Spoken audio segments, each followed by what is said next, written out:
തൻ്റെ നിലപാടുകൾ പറയാൻ, അഭിപ്രായങ്ങൾ പറയാൻ ആരുടെ മുഖവും സാന്നിധ്യവും പ്രശ്നമല്ലാത്ത ധീരതയുടെ പര്യായമായിരുന്നു നമ്മളുടെ അബൂ യൂസുഫ് ഗുരികൾ. അള്ളാഹു അദ്ദേഹത്തിന് മഅഫ്റത്തും മർഹമത്തും പ്രദാനം ചെയ്യുമാറാവട്ടെ. അദ്ദേഹത്തിൻ്റെ ഓർമ്മകൾ നിറഞ്ഞു നിൽക്കുന്ന ഒരു നഗരിയിലാണ് നമ്മൾ നിൽക്കുന്നത്.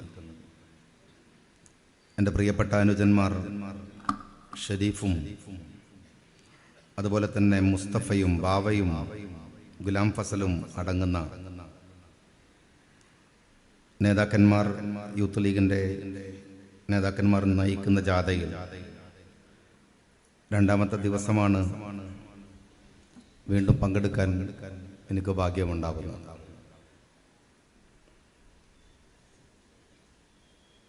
പ്രിയപ്പെട്ട ശബരിനാഥ് എൻ്റെ കാര്യത്തിൽ കാണിച്ചത് അമിത വിനയമാണെന്ന് എനിക്കറിയാം.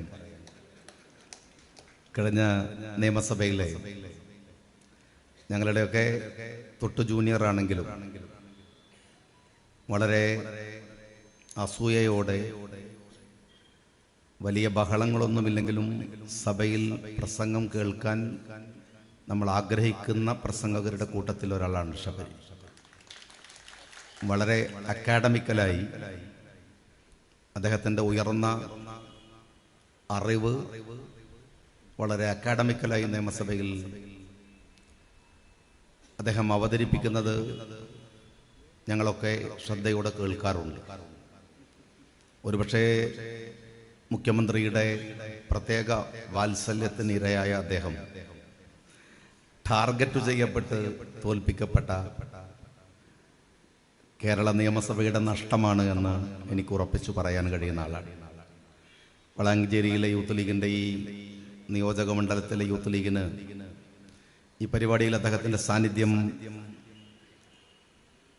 വലിയ സന്തോഷത്തോടു കൂടിയാണ് നമ്മൾ കാണുന്നത്. ആബിദ് ഹുസൈൻ തങ്ങൾ സംസാരിച്ചു കഴിഞ്ഞു. ഗഫൂറുണ്ട്, ബഷീറുണ്ട്, സലാമുണ്ട്. വേദിയിൽ എൻ്റെ സുഹൃത്തുക്കളുടെയും നേതാക്കന്മാരുടെയും ഒരു നിരയുണ്ട്. നിയോജകമണ്ഡലം മുസ്ലിം ലീഗിൻ്റെ പ്രസിഡന്റും സെക്രട്ടറിയും ഉണ്ട്. എല്ലാവരെയും, പ്രവർത്തകരെയും സുഹൃത്തുക്കളെയും ഞാൻ അഭിവാദ്യം ചെയ്യുകയാണ്. ഇന്നത്തെ പത്രത്തിൻ്റെയും തലവാർത്ത ഗാസയിൽ നിന്നുള്ള സങ്കടങ്ങളുടെ വാർത്തയാണ്. അമേരിക്ക ഇടപെടുന്നു എന്ന ഒരു പൊയ് വർത്തമാനവും ഇന്ന് മനോരമയുടെ ഹെഡിങ് ആയിട്ടുണ്ട്. ശക്തമായ പോരാട്ടം നടത്തുന്നു എന്ന വ്യാജേന നഷ്ടങ്ങളുടെ കണക്ക് ലോകത്തിന്റെ മുമ്പിൽ മറച്ചുവെക്കാൻ ഇസ്രായേൽ ദുരഭിമാനം കാണിക്കുകയാണ്. ഗാസയിലെ മനുഷ്യർക്കുമേൽ ഇസ്രായേൽ നടത്തുന്ന പോരാട്ടങ്ങളുടെ ഒരു മറുഭാഗവും ലോകത്തുണ്ട്. അത് ലോകത്തിൻ്റെ ഒരു സാംസ്കാരികമായ, മാനുഷികമായ പ്രതിരോധമാണ്. ബില്യൺ കണക്കിന് ഡോളറുകളാണ് ഇസ്രായേലിന്റെ വ്യാവസായിക സംരംഭങ്ങളിൽ നഷ്ടപ്പെട്ടുകൊണ്ടിരിക്കുന്നത്. സ്റ്റാർബക്സിന് മാത്രം നഷ്ടപ്പെട്ടിരിക്കുന്നത് കോടാനുകോടി രൂപയാണെന്ന് മിനിഞ്ഞാന്നവരുടെ സാമ്പത്തിക കണക്കുകൾ പറയുന്നു. സാറ ഒരു പരസ്യം കൊടുത്തതിന്റെ പേരിൽ, സാറ ഇസ്രായേലിന്റെ പ്രോഡക്റ്റ് അല്ല, സ്പെയിനിന്റെ പ്രോഡക്റ്റ്. പക്ഷെ ഒരു പരസ്യത്തിന്റെ ഫലമായി സാറക്ക് ലോകത്തിലെ മുഴുവൻ മനുഷ്യരോടും ഞങ്ങൾ ഖേദിക്കുന്നു എന്ന് പറയേണ്ടി വന്ന അവസ്ഥ ലോകത്തിലെ മനുഷ്യരുടെ ഒരു പീപ്പിൾസ് ഓൾട്ടർനേറ്റീവിന്റെ, ജനങ്ങളുടെ പകരം വെക്കലിന്റെ പ്രത്യാഘാതമാണ്, അല്ലെങ്കിൽ പ്രതിഫലനമാണ് എന്ന് പറയേണ്ടതുണ്ട്. അമേരിക്കയുടെ ക്യാമ്പസുകളിൽ വിദ്യാർത്ഥികൾ ക്ലാസ് മുറികളിൽ വന്നിരിക്കുകയും അധ്യാപകൻ പഠിപ്പിക്കാൻ തുടങ്ങുമ്പോൾ ഞങ്ങൾ പ്രതിഷേധിച്ചിറങ്ങുകയാണെന്ന് പറഞ്ഞ് പ്രതിഷേധം സമാധാനപരമായി രേഖപ്പെടുത്തി ക്യാമ്പസുകളിൽ നിന്ന് പുറത്തിറങ്ങി വന്ന് തെരുവുകളിൽ കൂട്ടം കൂട്ടമായി പതിനായിരങ്ങളാവുന്ന ദിവസക്കാഴ്ചകൾ ലോക പോലീസിന്റെ തെരുവുകളിലും നടന്നുകൊണ്ടിരിക്കുകയാണ്. ഒബാമയുടെ ഒരു മുന്നറിയിപ്പുണ്ട്. ഇസ്രായേൽ ചെയ്യുന്നത് അസംബന്ധമാണ്. എന്തെന്നാൽ പിറന്നു വന്നവരുടെ മാത്രമല്ല, അങ്ങ് ഹിറ്റ്ലർ തുടങ്ങിയിട്ടുള്ള ഒരു വംശഹത്യയിൽ നിങ്ങൾ ഇരകളാക്കപ്പെട്ടവരാണ്. ഇസ്രായേലുകാരോട് പറയുകയാണ്, നിങ്ങൾ ഇരകളാക്കപ്പെട്ടവരാണ്. എന്നാൽ വരാനിരിക്കുന്ന ഭാവിയുടെ മുമ്പിലും നിങ്ങൾ പ്രതി ചേർക്കപ്പെടുന്നത് സൂക്ഷിക്കുന്നത് നല്ലതാണ്. അതാണ് ലോകത്ത് മുഴുവൻ കണ്ടുകൊണ്ടിരിക്കുന്നത്. റഷ്യയിൽ ഇറങ്ങിയ ഒരു വിമാനത്തിൽ ഇസ്രായേലുകാരാണ് എന്നറിയുമ്പോൾ ജനങ്ങൾ പാഞ്ഞെടുക്കുന്നത്. ലോകത്തിലെ എല്ലാ രാജ്യങ്ങളിലുമുള്ള ഇസ്രായേലുകാരോട് നിങ്ങൾ ഇങ്ങോട്ട് വന്നേക്കൂ, അല്ലെങ്കിൽ സുരക്ഷിതത്വത്തിന് ഭീഷണിയാണെന്ന് ഇസ്രായേലി ഭരണകൂടത്തിന് നെതന്യാഹുവിന് പറയേണ്ടി വരുന്നത്. അവർ സ്വയം വാങ്ങുന്ന അപകടകരമായ വിദ്വേഷത്തിന് അവർ വാങ്ങുന്ന വിലയും പഴയുമാണ്.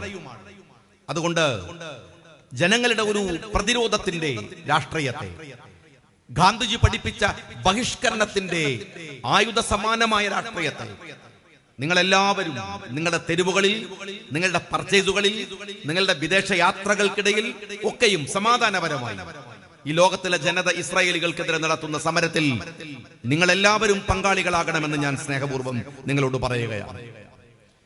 ഇസ്രായേൽ വിഷയം പറയുമ്പോഴൊക്കെ ഞാൻ പറയാറുണ്ട്, ഇതിന്റെ ഒരു പരിഹാരമുണ്ട്. എന്താണ് ഇസ്രായേലിന്റെ പരിഹാരം?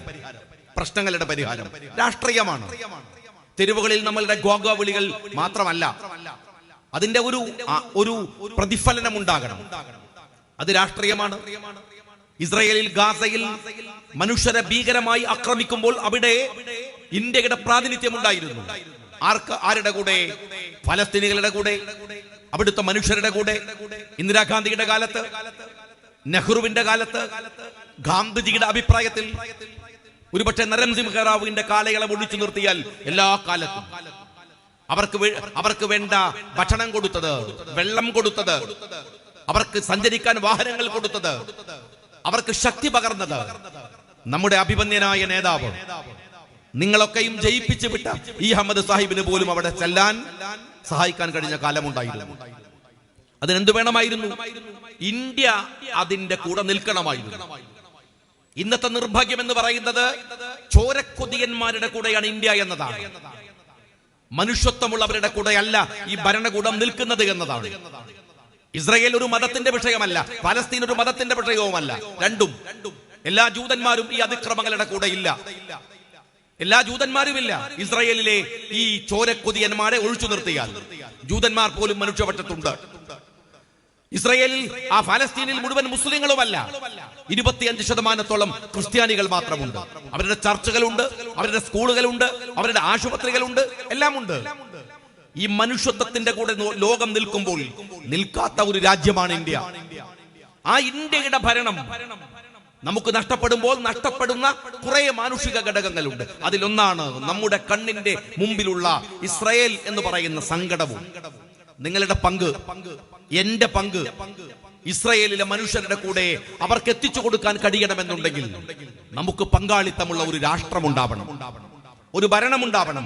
അതിന് കഴിയണമെന്നാണ്, അങ്ങനെ ഒരു രാഷ്ട്രീയ ബദലുണ്ടാക്കണമെന്നാണ് ഞാൻ പറയുന്നത്. പ്രിയപ്പെട്ട ശബരിനാഥ് പറഞ്ഞു, കഴിഞ്ഞ തെരഞ്ഞെടുപ്പ്, ഇന്ത്യയിലെ പുതിയ സർവേകൾ, പുതിയ രാഷ്ട്രീയ സാഹചര്യം, ഇന്ത്യ മുന്നണിയുടെ മുന്നേറ്റം എല്ലാം രാജ്യത്ത് വലിയ പ്രതീക്ഷയോടുകൂടിയാണ് നമ്മൾ കാണുന്നത്.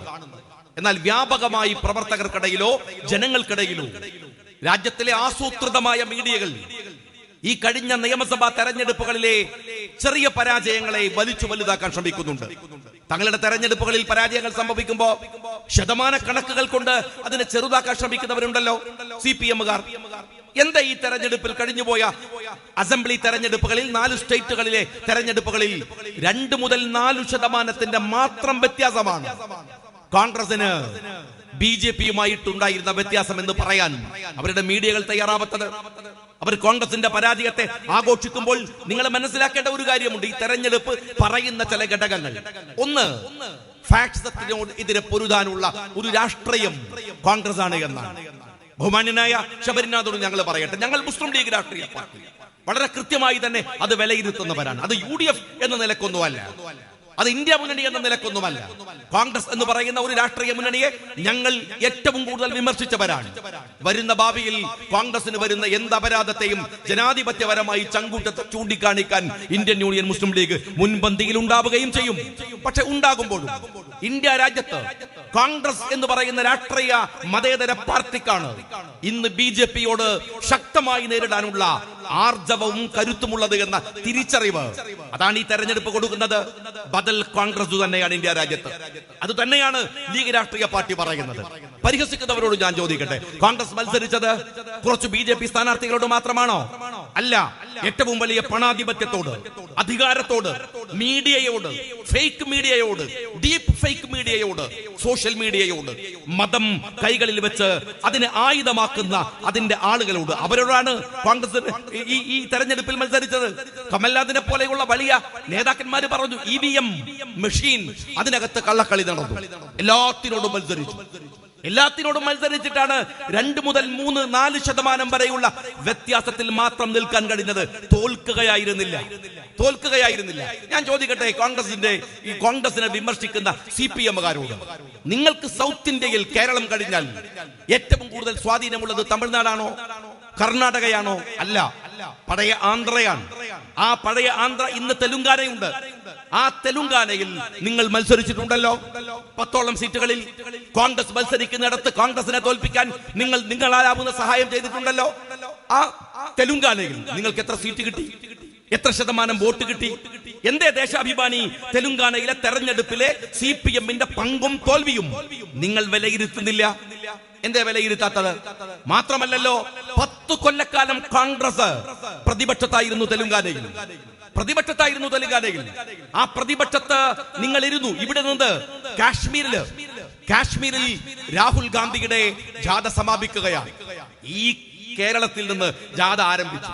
നിങ്ങളുടെ മലപ്പുറത്ത് നിന്ന് EM ശങ്കര നമ്പൂതിരിപ്പാടിന്റെ ജന്മനാട്ടിലൂടെ രാഹുൽ ഗാന്ധി ഇരു കൈകളും വീശി പാർട്ടി ഓഫീസിൽ ഇരിക്കുന്ന CPM-കാരനെ കൈവീശി ഇങ്ങനെ അഭിവാദ്യം ചെയ്തു പോകുമ്പോൾ ആ ആഫീസിന്റെ മുകളിൽ കെട്ടിയ പോസ്റ്റർ രാഹുൽ ഗാന്ധിയെ പരിഹസിക്കുന്നതായിരുന്നു.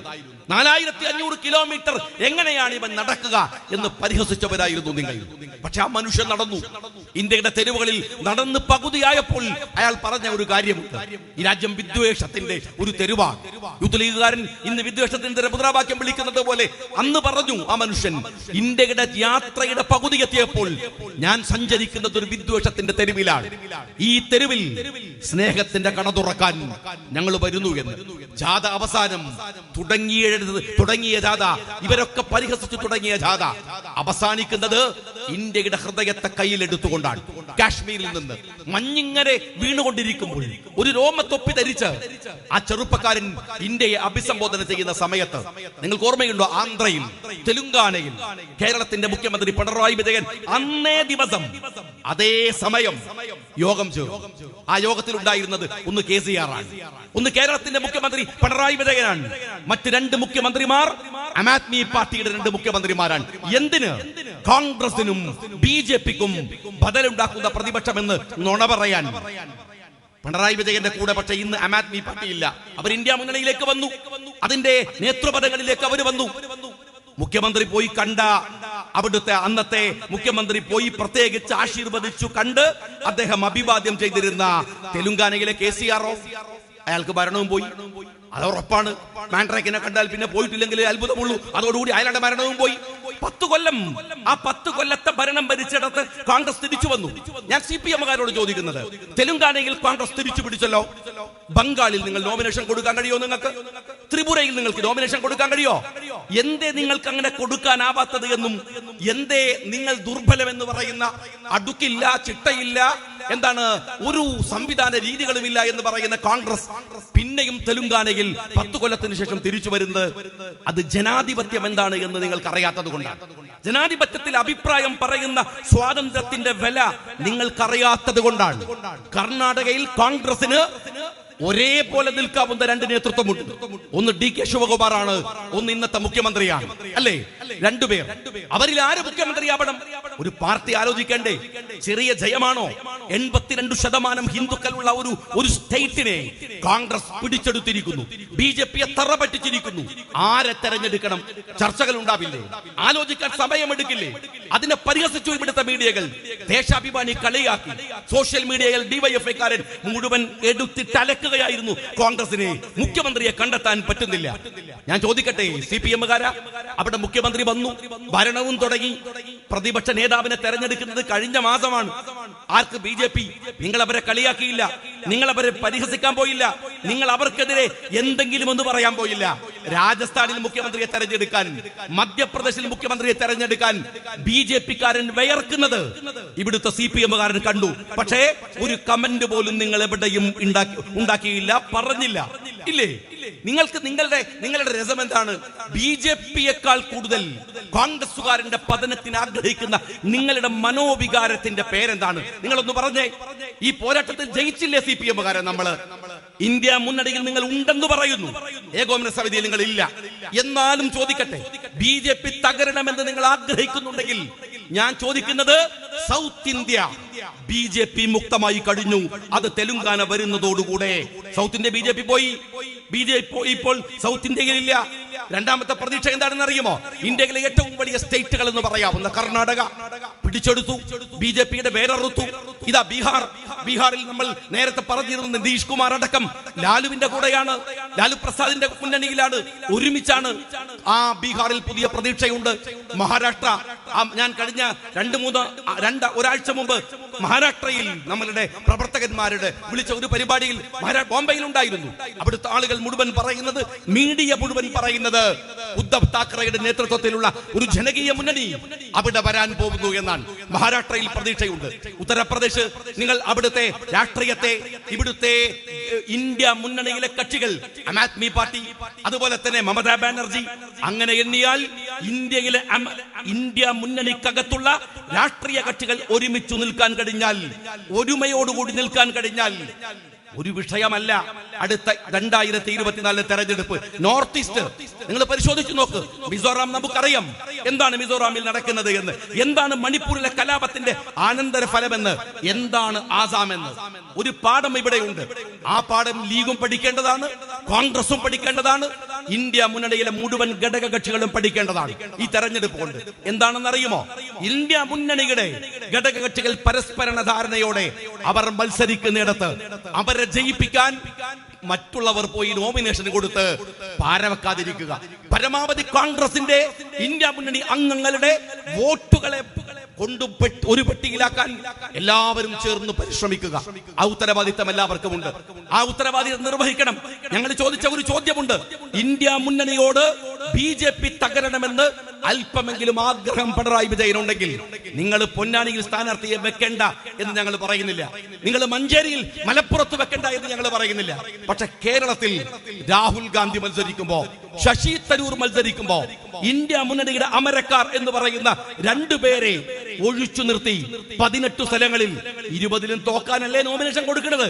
എന്നാൽ 18 ഞങ്ങൾ മത്സരിക്കുമെന്ന് പറയാനുള്ള നട്ടല് BJP വിരുദ്ധ രാഷ്ട്രീയക്കാരന്റെ നടുപ്പുറത്തുണ്ടോ എന്നാണ്. അതിനർത്ഥം എന്തെന്നറിയുമോ? നിങ്ങൾ കോൺഗ്രസിന്റെ എണ്ണം കുറക്കുകയാണ് ലക്ഷ്യം. അതാണ് നിങ്ങളുടെ ലക്ഷ്യം. ഇന്ത്യയിൽ കോൺഗ്രസ് ഇല്ലാത്ത ഇന്ത്യ BJP-യുടെ ലക്ഷ്യമാണ്. കോൺഗ്രസ് ഇല്ലാത്ത കേരളം BJP-യുടെ ലക്ഷ്യമാണ്. ആ ലക്ഷ്യത്തിന് ആക്കം കൂട്ടുകയാണ് CPM-കാരാ നിങ്ങൾ ഈ തെരഞ്ഞെടുപ്പിൽ ചെയ്യുന്നത്.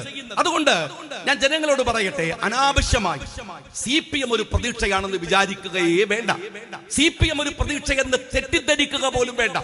സ്വപ്നത്തിൽ പോലും ഇവര് പറയുന്നത് സത്യമാണെന്ന് വിചാരിക്കരുത്. കാരണം ഇതുപോലെ നുണയന്മാർ, ഇതുപോലെ ചതിയന്മാർ, ഇതുപോലെ കള്ളത്തരം പറയുന്നവർ ഒരുപക്ഷെ ഇന്ത്യൻ രാഷ്ട്രീയത്തിൽ എന്നല്ല, ലോക രാഷ്ട്രീയത്തിൽ വേറെ ഉണ്ടാവില്ല. കമ്മ്യൂണിസം അതാണ്, മാർക്സിസം അതാണ്. അവർ പറ്റിക്കുകയാണ്. CPM-കാർ നിരന്തരമായി നമ്മെ പറഞ്ഞു പറ്റിക്കുകയാണ്.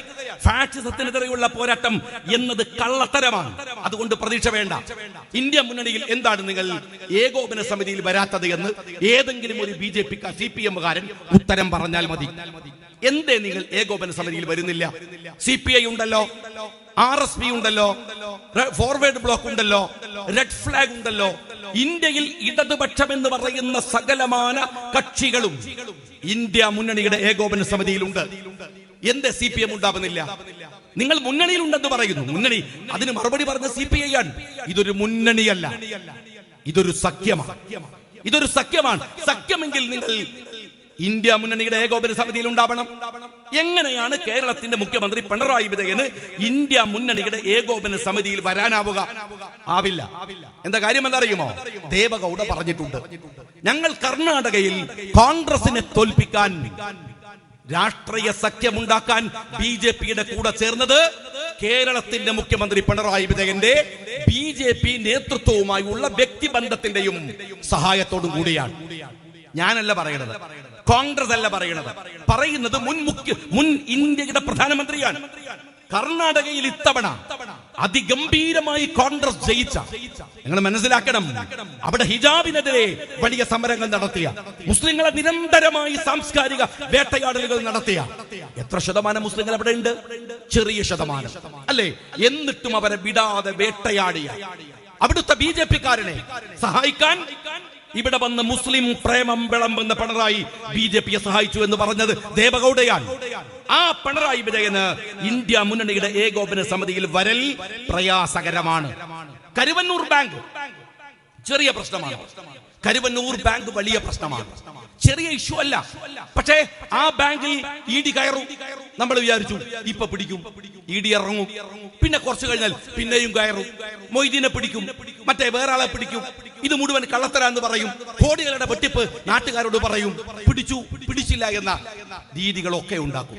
പക്ഷെ നിങ്ങൾ ഉറപ്പിച്ചു വെച്ചോളൂ, തെരഞ്ഞെടുപ്പ് വരെ ED കരുവന്നൂർ ബാങ്കിൽ അതിന്റെ പ്രതികളെ പിടിക്കില്ല. കാര്യം എന്താണ്? ഒരു കാരണവശാലും ഇന്ത്യ മുന്നണിയിൽ CPM കക്ഷിയാവരുത്.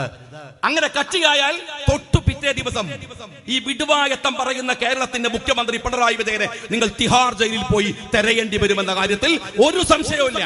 അതിന് ഈ കരുവന്നൂർ ബാങ്ക് ഒന്നും വേണ്ട. ഇയാൾ കേരളത്തിന്റെ മന്ത്രിസഭയിൽ കാലുകുത്തിയത് മുതലുള്ള സകലമാന ചരിത്രങ്ങൾ എടുത്താൽ, അഴിമതി എടുത്താൽ അത് മാത്രം മതി. 38 തവണ സുപ്രീം കോടതി മാറ്റിവെച്ച ലവലിൻ കേസ് മാത്രം മതി ഈ പിണറായി വിജയനെ കുടുക്കാൻ. പക്ഷേ BJP കുടുക്കില്ല, BJP പിടിക്കില്ല. കരുവന്നൂർ ബാങ്ക് അടക്കം വെച്ച് വിലപേശും. അതുള്ളിടത്തോളം കാലം ഇന്ത്യ മുന്നണിയുടെ ഘടകകക്ഷിയായി CPM ഉണ്ടാവില്ല. സ്വർണ്ണക്കടത്ത് നിങ്ങൾ ഓർത്ത് നോക്ക്. സ്വർണ്ണക്കടത്ത് ഒരു നിസ്സാരമായ കാര്യമല്ലെന്ന് ഈ കോട്ടക്കലുള്ളവർക്ക് അറിയാലോ, നിങ്ങൾക്ക് പ്രത്യേകിച്ച് അറിയാലോ. ED ഓഫീസിലൊക്കെ കയറി ഇറങ്ങിയ ആൾക്കാരൊക്കെ കൂടെ ഉണ്ടല്ലോ അല്ലേ? എല്ലാവർക്കും അറിയാലോ. ആ സ്വർണ്ണക്കടത്തിന് ഈ അടുത്തൊരു രസം കാര്യം ഉണ്ടായല്ലോ. പാലക്കാട് ഒരു വില്ലേജ് അസിസ്റ്റന്റ് അയാളുടെ ബെഡ് പൊന്തിച്ചു നോക്കിയപ്പോ 1 കോടിയിലധികം രൂപ, 1 കോടിയിലധികം കൈക്കൂലി വാങ്ങിയത്. പിണറായി വിജയന് വലിയ രോഷമുണ്ടായി. എങ്ങനെ അയാൾ 1 കോടി ഞാൻ അങ്ങനെ അടിച്ചു മാറ്റിയതുള്ളതാണ് അദ്ദേഹത്തിന്റെ ദേഷ്യം. ഏതായാലും അദ്ദേഹത്തിന് ദേഷ്യം പിടിച്ചപ്പം പിണറായി വിജയൻ സ്റ്റേറ്റ്മെന്റ് ഇറക്കി. ആരാണ് ഇതിന് ഉത്തരവാദി? ഒരു വില്ലേജ് അസിസ്റ്റന്റ് ഇങ്ങനെ 1.5 കോടി കൈക്കൂലി വാങ്ങണമെങ്കിൽ വില്ലേജ് ഓഫീസർ അറിയണ്ടേ എന്നാണ് ചോദ്യം. ഭയങ്കര ചോദ്യമല്ലേ, ഞെട്ടിപ്പോകുന്ന ചോദ്യമല്ലേ. എന്നാ കേരളത്തിന്റെ മുഖ്യമന്ത്രി പിണറായി വിജയനോട് ഞാൻ ചോദിക്കട്ടെ, സ്വർണ്ണക്കടത്തിൽ ശിവശങ്കരൻ ജയിലിൽ കടന്നത് നിങ്ങളുടെ പ്രിൻസിപ്പൽ സെക്രട്ടറി അല്ലായിരുന്നു ശിവശങ്കരൻ? അപ്പൊ മുഖ്യമന്ത്രി അറിയണ്ടേ? അറിഞ്ഞോണ്ട് കട്ടു എന്ന് നിങ്ങളല്ലേ പറയുന്നത് അല്ലേ? ശിവശങ്കരൻ മുഖ്യമന്ത്രി പിണറായി വിജയന്റെ പ്രിൻസിപ്പൽ സെക്രട്ടറിയാണ്. അങ്ങനെയെങ്കിൽ പിണറായി വിജയൻ കാര്യം അറിയണമല്ലോ, തീർച്ചയായും അറിയണമല്ലോ. അദ്ദേഹം 2 തവണ ജയിലിൽ കിടന്നു. നിങ്ങൾ മനസ്സിലാക്കേണ്ടത്, ലൈഫ് മിഷന്റെ ചെയർമാൻ മുഖ്യമന്ത്രിയാണെങ്കിൽ അതിന്റെയും തൊട്ടടുത്ത സ്ഥാനത്തിലിരുന്നത് ഈ ശിവശങ്കറാണല്ലോ. വില്ലേജ് അസിസ്റ്റന്റ് കട്ടത് വില്ലേജ് ഓഫീസർ അറിയണമെങ്കിൽ പ്രിൻസിപ്പൽ സെക്രട്ടറി കട്ടത് മുഖ്യമന്ത്രി അറിയണ്ടേ? തീർച്ചയായും അറിയണ്ടേ? എന്തേ നിങ്ങൾ അതിനെക്കുറിച്ച് പറയാത്തത്? അതുകൊണ്ട് എങ്ങാനും ഇന്ത്യ മുന്നണിയുടെ ഘടകകക്ഷിയായാൽ ഉറപ്പാണ് നിങ്ങൾക്ക് സ്വർണ്ണക്കടത്തിൽ ജയിലിൽ പോകേണ്ടി വരും. കർണാടക നോക്കൂ നിങ്ങൾ. DK ശിവകുമാർ കടന്നത് തിഹാർ ജയിലിലാണ്. എന്തിന്? ED കൊണ്ടുപോയതാണ്. നിങ്ങൾ ആന്ധ്ര നോക്കൂ, തമിഴ്നാട് നോക്കൂ, എല്ലായിടത്തും BJP. അവരുടെ ED, അവരുടെ ഇൻകം ടാക്സ് എല്ലാവരും ഉണ്ട്. അവരുടെ താരപരിവേഷമുള്ള സ്റ്റാലിൻ മുഖ്യമന്ത്രിയെ പോലും 4 ദിവസം പീഡിപ്പിച്ചു. കേരള മുഖ്യമന്ത്രിയുടെ വീട്ടിന്റെ ഏഴയലത്ത് പോയില്ലെന്നല്ല, അവിടെ പോയില്ലെന്നല്ല, ഗഡ്കരിയെ കൊണ്ടുവന്ന് ക്ലിഫ് ഹൗസില് ഭക്ഷണം കൊടുത്തു പോറ്റി ഈ മുഖ്യമന്ത്രിയുടെ മകളുണ്ടല്ലോ. എന്താ ഗഡ്കരിനെ വിളിക്കണ ഞങ്ങള്? ഗഡ്കരി അങ്കിൾ എന്നാണ് തേന വിളിക്കുക. ഗഡ്കരി അങ്കിൾ ഉണ്ടല്ലോ, ആ ഗഡ്കരി അങ്കിള് മുഖ്യമന്ത്രിയുടെ ക്ലിഫ് ഹൗസിനകത്തായിരുന്നു ഫുഡ് കഴിച്ചത്. പിന്നെ എങ്ങനെ വരൂടോ ഇടി?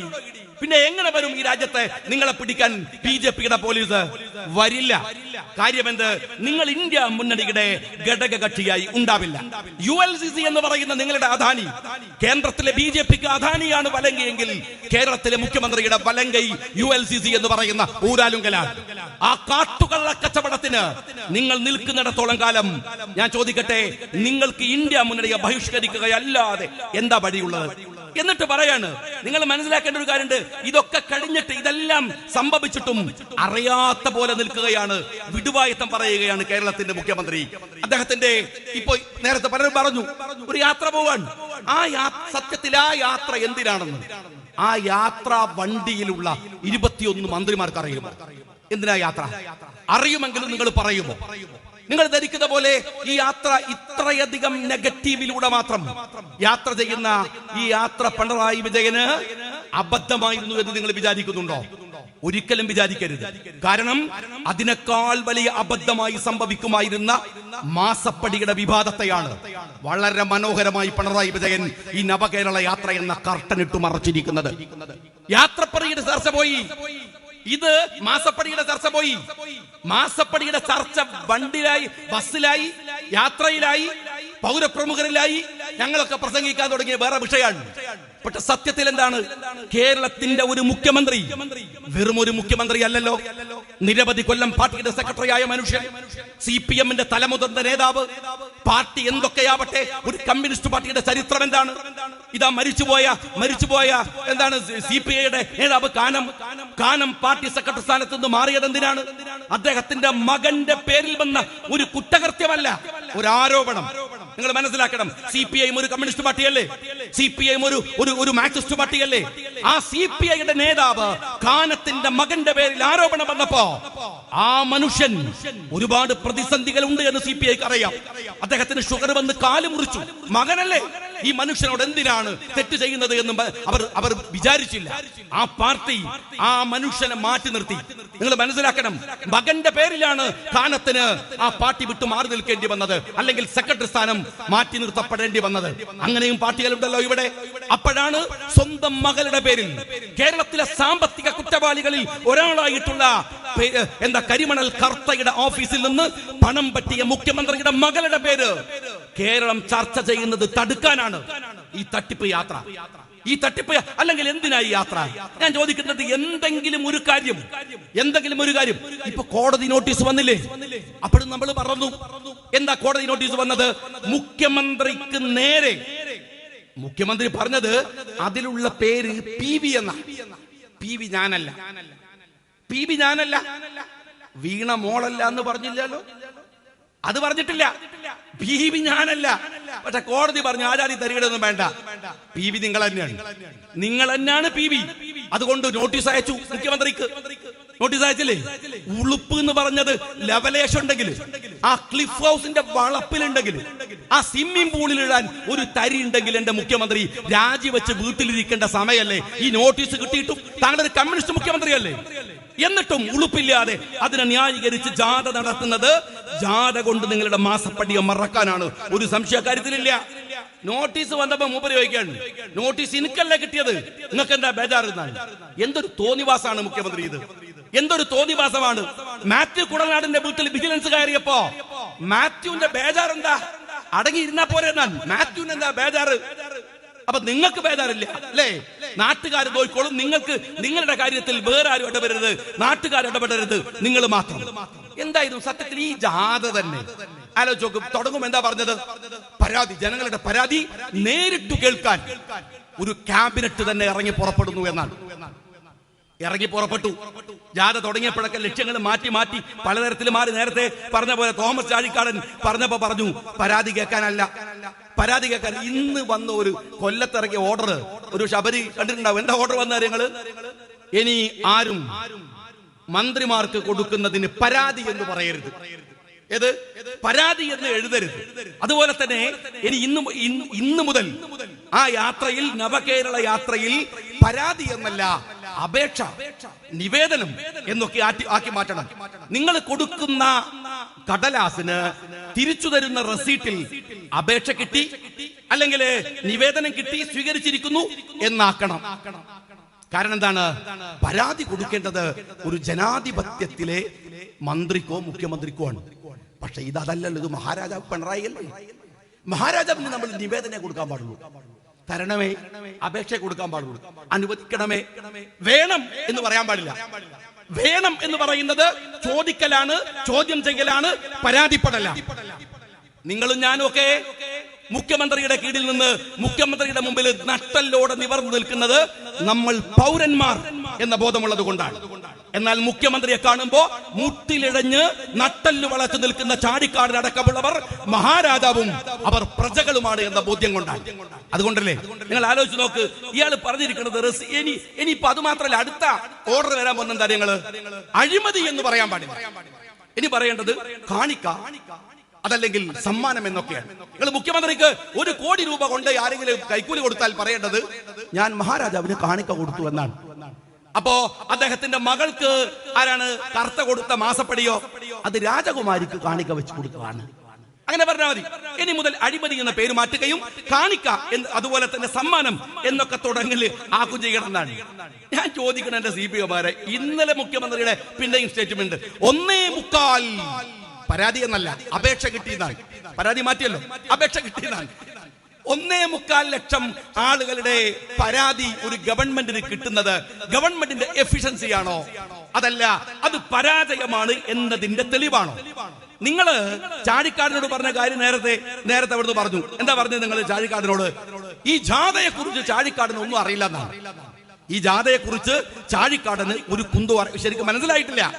അദ്ദേഹത്തിന് ക്ലാസ് എടുത്ത് കൊടുക്കാൻ നിങ്ങൾ ജാഥയെ കുറിച്ച് പറഞ്ഞത് അല്ലെങ്കിൽ വിചാരിച്ചത് അല്ലെങ്കിൽ നിങ്ങൾ ഉദ്ദേശിച്ച ഉദ്ദേശമല്ല എന്നാണ്. ബഹുമാനപ്പെട്ട മുഖ്യമന്ത്രിയോട് ഞാൻ പറയുന്നത് ചാഴിക്കാടന് മാത്രമല്ല, നമുക്ക് ആർക്കും മനസ്സിലായിട്ടില്ല.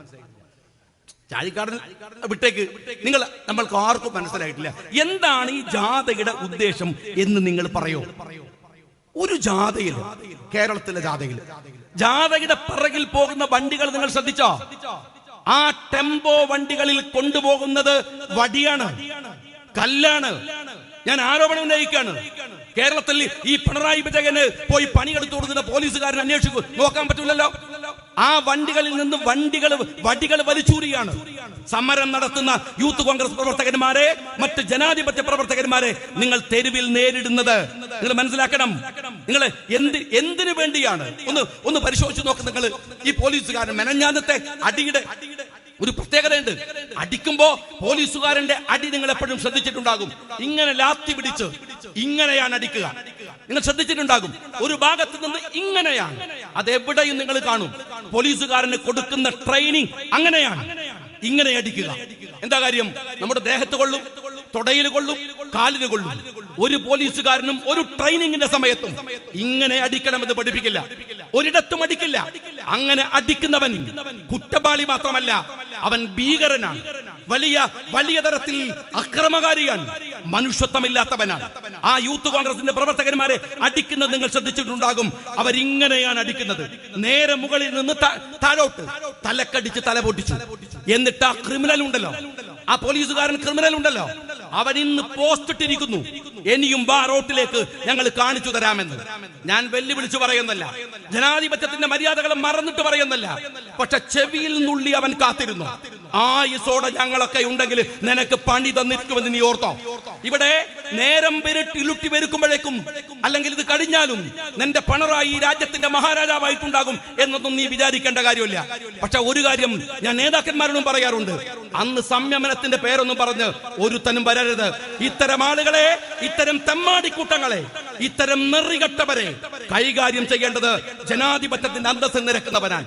അവൻ പോറ്റുന്നത്, അവന്റെ മക്കളെ പോറ്റുന്നത്, കുടുംബത്തെ പോറ്റുന്നത്, അവൻ അടികൊണ്ട് നിലത്ത് വീണ ആ യൂത്ത് കോൺഗ്രസുകാരന്റെ കുടുംബത്തിന്റെ നികുതി പണം കൊണ്ടാണ്. അവൻ ഓർമ്മയുണ്ടോ? അവന്റെ ഭാര്യയെ പോറ്റുന്നത്, അവന്റെ കുടുംബത്തെ പോട്ടെന്നത് അവനിട്ട ഡ്രസ് ഉണ്ടല്ലോ, ആ ഡ്രസ്സിനകത്ത് പോലും ഈ നാട്ടിലെ നികുതി പണത്തിന്റെ വിഹിതമുണ്ട്. എന്നിട്ടാണ് അവൻ ഈ തെമ്മാടിക്കൂട്ടം ഇത് പോലീസാണോ അതല്ല പോലീസ് നായ്ക്കളാണോ എന്ന് തിരിച്ചു ചോദിക്കേണ്ട അവസ്ഥയാണ് യഥാർത്ഥത്തിൽ ഇവരിലൊക്കെ ഉള്ളത്.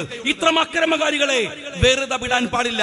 എന്നിട്ട് അവൻ പറയാ, നിങ്ങള് എന്തു ചെയ്യണമെന്ന് കാണിക്ക്, ഞാൻ കാണിച്ചു തരാമെന്ന്. അതേപോലെയാണ് ഇന്നത്തെ ഒരു ഭാഗത്ത് ആശയെ കെട്ടിപ്പിടിക്കുന്ന ഞാൻ എത്ര മനോഹരമായിട്ടാണ് എന്റെ സുഹൃത്ത് ഇവിടെ ശബരി പറഞ്ഞത്. ചോദിക്കാണ്, ഞാൻ പറയുന്ന കേട്ടില്ലേ, ഇങ്ങോട്ട് വന്നൂടെ? ആരോട്? ഈ ആർഷയോട് ചോദിക്കാൻ. അവൻ എല്ലാവർക്കും അറിയാം ആർഷോ ആരാണ്, ഇവൻ കാണിക്കുന്ന ഷോ എന്താണ്, ഇതെല്ലാവർക്കും അറിയാം. എന്നിട്ട് എത്ര പച്ചയായി നിങ്ങൾ എന്തിനു വേണ്ടിയാണ് ഈ പോലീസുകാരൻ ഈ പണിയെടുക്കുന്നത് എന്ന് ഒരു കാര്യം ഞാൻ നിങ്ങളോട് പറയട്ടെ, ഉറപ്പിച്ചു പറയട്ടെ. എം ശങ്കരൻ നമ്പൂതിരിപ്പാട് പറഞ്ഞൊരു ഒരു വാചകമുണ്ട്, നിങ്ങളെ താഴെ ഇറക്കാൻ, കോൺഗ്രസിനോട് പറഞ്ഞതാ, നിങ്ങളെ താഴെ ഇറക്കാൻ ഏത് ചെകുത്താനെയും കൂട്ടുപിടിക്കുമെന്നാണ്. എന്ന ചെവിയിൽ നുള്ളി കാത്തിരുന്നോ പിണറായി വിജയ? ഈ ചെകുത്താൻ ഭരണകൂടത്തെ താഴെ ഇറക്കാൻ ഞങ്ങൾ ആരെയും കൂട്ടുപിടിച്ച് നിങ്ങൾക്കെതിരെ പോരാട്ടം നടത്തും. ജനാധിപത്യത്തിൽ ഏത് ചെകുത്താനെയും ഞങ്ങൾ കൂട്ടുപിടിക്കൂല. പക്ഷെ ചെകുത്താനെ താഴെ ഇറക്കാൻ എല്ലാ മതേതര വിശ്വാസികളെയും കിട്ടാവുന്നവരെ കൂട്ടുപിടിച്ച് ഞങ്ങള് ഇതിന്റെ രാഷ്ട്രീയ പ്രതിഫലനം ഉണ്ടാക്കും. എനിക്കിപ്പോഴും ഓർമ്മയുണ്ട്, ഞാൻ കൊജൂരി വില്ലേജിൽ, അങ്ങ് ബംഗാളിലെ കൊജൂരി വില്ലേജിൽ പശ്ചിമ ബംഗാൾ കത്തിയമർന്നുകൊണ്ടിരിക്കുന്ന സലിം ഗ്രൂപ്പ് അവിടുത്തെ നെല്ലി ഗ്രാമത്തെ മുഴുവൻ ഉടുതുമറിക്കാൻ ശ്രമിക്കുന്ന ഒരു കാലത്ത് ഞാൻ ബംഗാളിൽ പോയത് ഓർമ്മയുണ്ട്. സാദിഖ് അലി, അത് ഗഫൂർ, ഞങ്ങളൊക്കെ യൂത്ത് ലീഗിൽ ഉണ്ടായിരുന്ന സമയമാണ്, എംബസബിലും യൂത്ത് ലീഗിലൊക്കെ ഉണ്ടായിരുന്ന സമയമാണ്. അങ്ങനെ ഞാൻ ഡൽഹിയിൽ പോയത് ഓർമ്മയുണ്ട്. അവിടെ ചെന്നപ്പോ കൊജൂറി വില്ലേജിൽ നിന്ന് ഞങ്ങൾ മടങ്ങുന്ന വഴിയിൽ ഞങ്ങളുടെ വണ്ടി ബ്ലോക്കായി. കാരണം പറഞ്ഞത്, വഴിയോരത്ത് നിന്ന് കുറെ മനുഷ്യരുടെ കൊജൂറി വില്ലേജിലെ ഗ്രാമങ്ങളിൽ ഞങ്ങൾ ചെന്നപ്പോ ആരും ഉണ്ടായിരുന്നില്ല. അവരൊക്കെ പേടിച്ചും മറ്റ് ഗ്രാമങ്ങളിലേക്ക് പോയതാണ്. അതിന്റെ 2 ദിവസം മുമ്പ് അതിഭീകരമായ കലാപം CPM-കാർ ആ കൊജൂരി വില്ലേജിൽ നടത്തിയിട്ടുണ്ടായിരുന്നു. തിരിച്ചു വരുമ്പോ അവിടെ കുറെ ബോഡി ഈ വയലിൽ ഇങ്ങനെ കുഴിച്ചിട്ടിരിക്കുകയാണ്. അത് പോലീസ് കണ്ടുപിടിച്ച് ആ ബോഡി പുറത്തെടുക്കുകയാണ്. ഞങ്ങൾ മണിക്കൂറുകളോളം കൊജൂരി വില്ലേജിൽ കാത്തിരുന്ന് ഞങ്ങളുടെ ഫ്ലൈറ്റ് മിസ്സായി. എന്നിട്ട് ഞങ്ങള് കുറെ കഴിഞ്ഞ് തിരിച്ചു വന്നു. ബനാത്ത് ബാല സാഹിബായിരുന്നു അന്ന് ഞങ്ങളെ അഹമ്മദ് സാഹിബുമായിരുന്നു ഞങ്ങളുടെ യാത്രയെ ലീഡ് ചെയ്തത്. ബനാത്ത് ബാല സാഹിബ് ക്ഷോഭത്തോടുകൂടി അവരോട് പൊട്ടിത്തെറിക്കുന്നതൊക്കെ എനിക്കിപ്പോഴും ഓർമ്മയുണ്ട്. ഞങ്ങൾ തിരിച്ച് ഡൽഹിയിൽ വന്നപ്പോ 2 ദിവസം കഴിഞ്ഞാണ് ഡൽഹിയിൽ നിന്ന് മടങ്ങുന്നത്. ഒരു വാർത്ത, നിങ്ങളൊക്കെ വായിച്ച ഒരു വാർത്ത, ഒരുപക്ഷെ ഇന്ത്യ മുഴുവൻ നടുങ്ങി വിറച്ച, ഒരുപക്ഷെ ബംഗാളിലെ ഭരണമാറ്റത്തിന് ഒരു വലിയ ഘടകമായി മാറിയ ഒരു വാർത്ത അന്ന് ഞങ്ങൾ അവിടെ നിന്ന് കേട്ടു. എന്താണെന്ന് വെച്ചാൽ, രാത്രിയിൽ ഗ്രാമങ്ങളിലേക്ക് ഇറങ്ങി ചെല്ലുന്നത് ആരാണെന്ന് ജനങ്ങൾക്ക് അറിയില്ല. അക്രമം നടത്തും, ഭീകരമായ അക്രമം. പക്ഷേ ഒരു തെളിവുകളും ഉണ്ടാവില്ല, ആരെയും പിടിക്കാനാവില്ല. അവസാനം നടന്നത് കൊജൂറി വില്ലേജിൽ 14 കൊലപാതകങ്ങളാണ് ഒരൊറ്റ രാത്രിയിൽ. 14 കൊലപാതകങ്ങൾ. അങ്ങനെ ആ കലാപം കഴിഞ്ഞ് 3 ദിവസം കഴിഞ്ഞപ്പോ എന്താണ് ഇത് സംഭവം എന്ന് ചോദിച്ചാൽ, ജയിലിൽ നിന്ന് ഗവൺമെന്റ് നേരിട്ട് പ്രതികളെ ഇറക്കും രാത്രിയിൽ.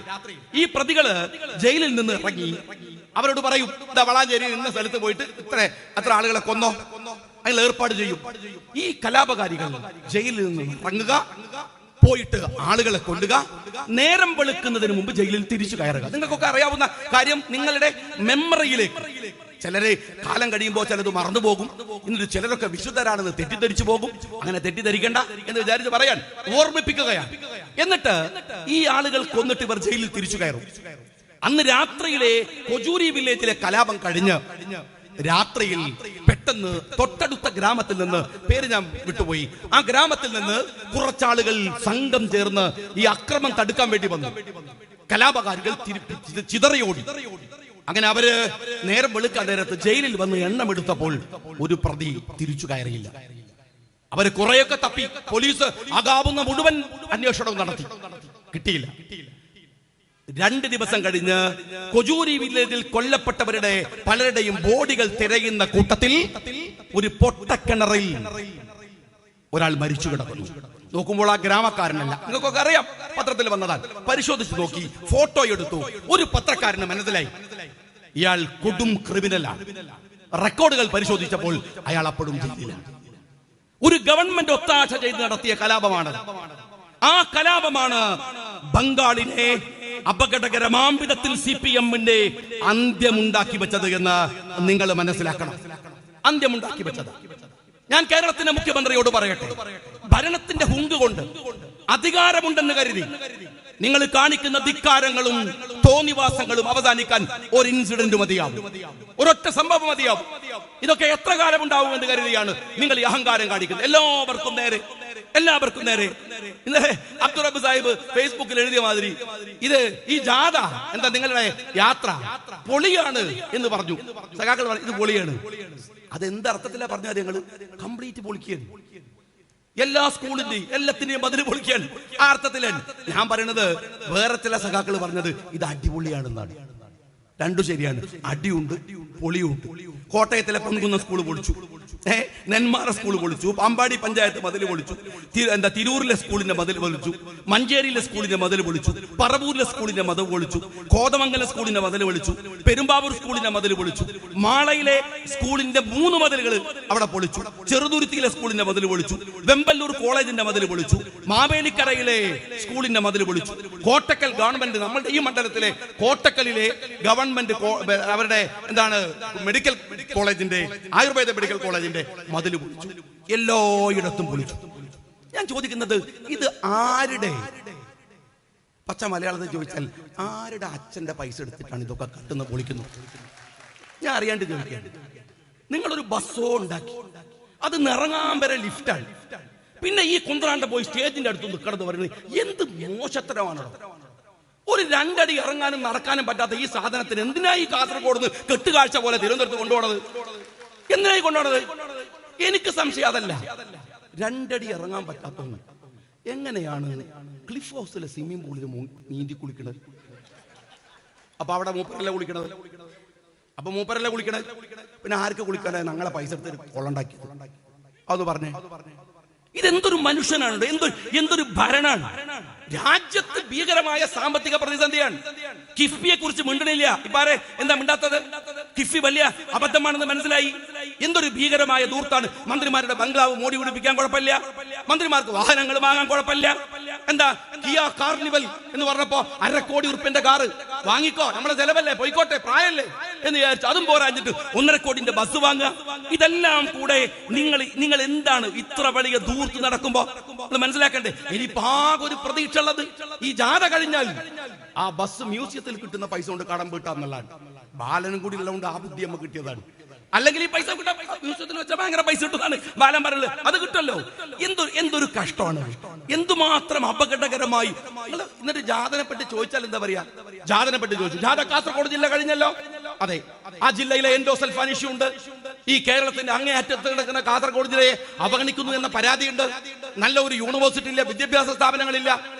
അതിനെ കുറിച്ച് എന്താ അഭിപ്രായം? അപ്പൊ 21 മന്ത്രിമാരും മുഖ്യമന്ത്രിയും. കാസർഗോഡ് എന്ന് വെച്ചാല് നല്ല ഭക്ഷണമാണ്, തരക്കടില്ലാത്ത ഭക്ഷണം. അവിടെ എന്താ പലതരത്തിലുള്ള പ്രത്യേകമായ അധികമൊന്നും ഭയങ്കര ഫുഡ് രസമുള്ള ഫുഡൊന്നും അല്ലെങ്കിലും അത്യാവശ്യം രസമുള്ള ഫുഡൊക്കെ ഉള്ള ഒരു സ്ഥലമാണ് കാസർഗോഡ്.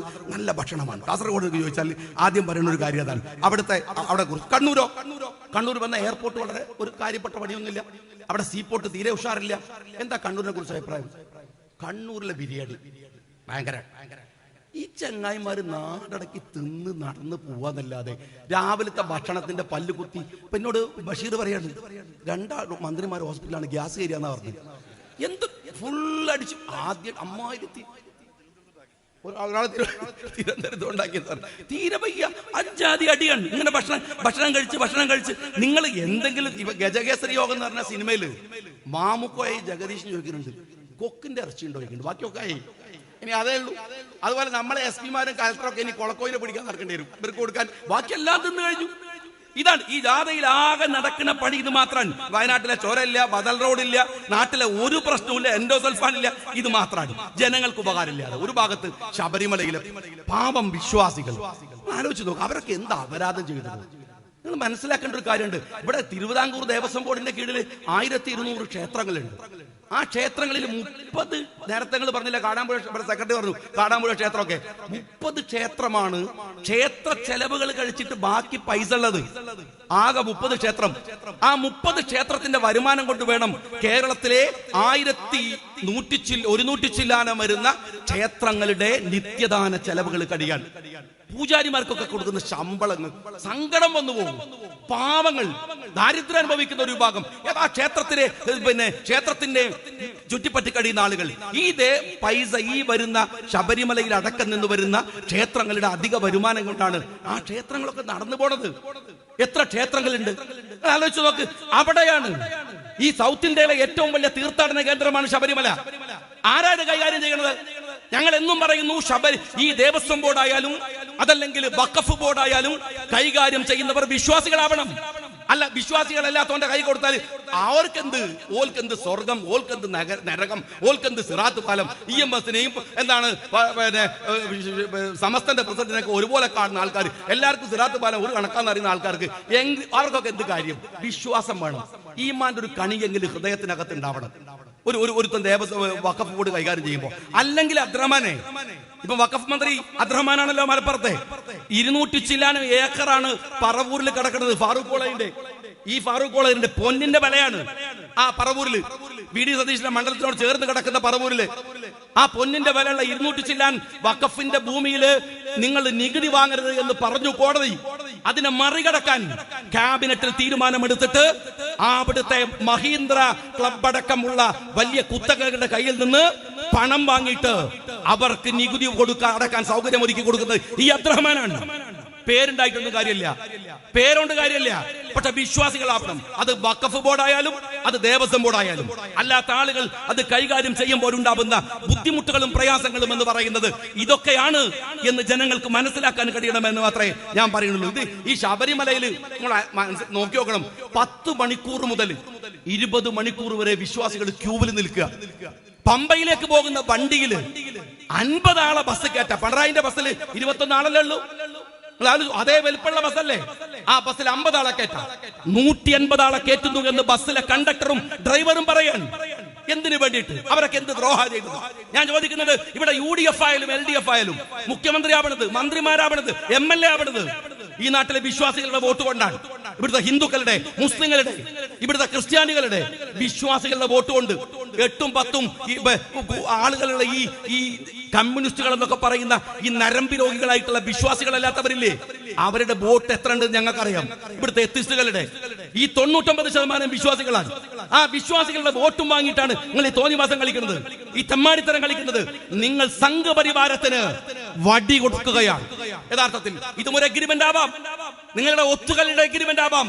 അല്ലെങ്കിൽ എന്തിനാണ്? നിങ്ങൾ ആലോചിച്ച് നോക്കണം. ഈ കമ്മ്യൂണിസ്റ്റ്, ഈ പിണറായി വിജയന്റെ ഒരു കാര്യം, ഇവിടെ പോന്ന ആണുങ്ങൾക്ക് തന്നെ 20 മണിക്കൂർ ക്യൂ നിൽക്കണം. അപ്പോഴാ പറയണത് ശബരിമലയിൽ പെണ്ണുങ്ങൾ കയറണം. എന്തേലും തിരക്ക് അല്ലേ? വരുന്ന ആണുങ്ങൾക്ക് തന്നെ കുതിർക്കാൻ സ്ഥലമില്ല.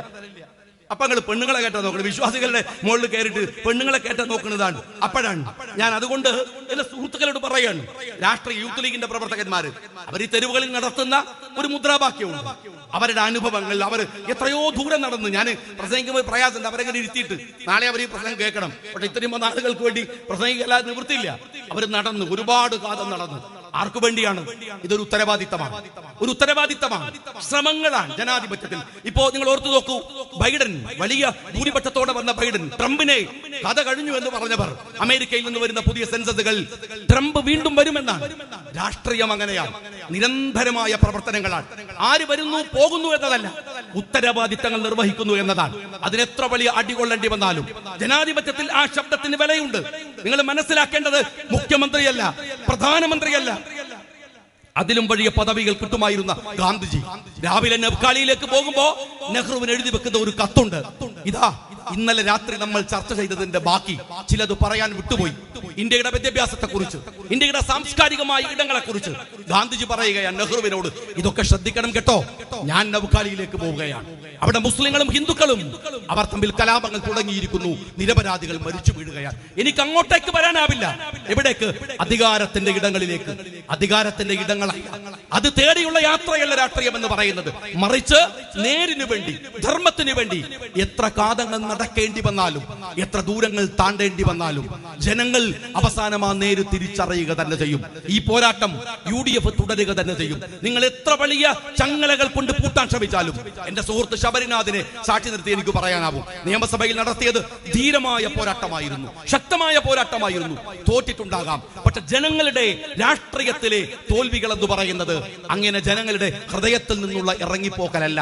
മറിച്ചോ ഒരു അധികാരത്തോടോ ഒരു സമ്പത്തിനോടോ അവരുടെ കൈകളിലുള്ള അതിനേക്കാൾ വലിയ നുണപ്രചാരണങ്ങളോടോ നമ്മൾ പതറിപ്പോയേക്കാം. പക്ഷേ മനസ്സുകൊണ്ട് പതറാതെ നേരിന്റെ യാത്രയാണ് മുസ്ലിം യൂത്ത് ലീഗ് നടത്തുന്നത് എന്നതിൽ അവരെ അഭിവാദ്യം ചെയ്തുകൊണ്ട് അവർക്കെല്ലാ തരത്തിലുള്ള ആശംസകളും നേർന്നുകൊണ്ട് നിർത്തുന്നു. ജയ് ഹിന്ദ്. പ്രിയമുള്ളവരെ, നമ്മുടെ ജാഥാ നായകൻ പ്രിയപ്പെട്ട ഷെരീഫ്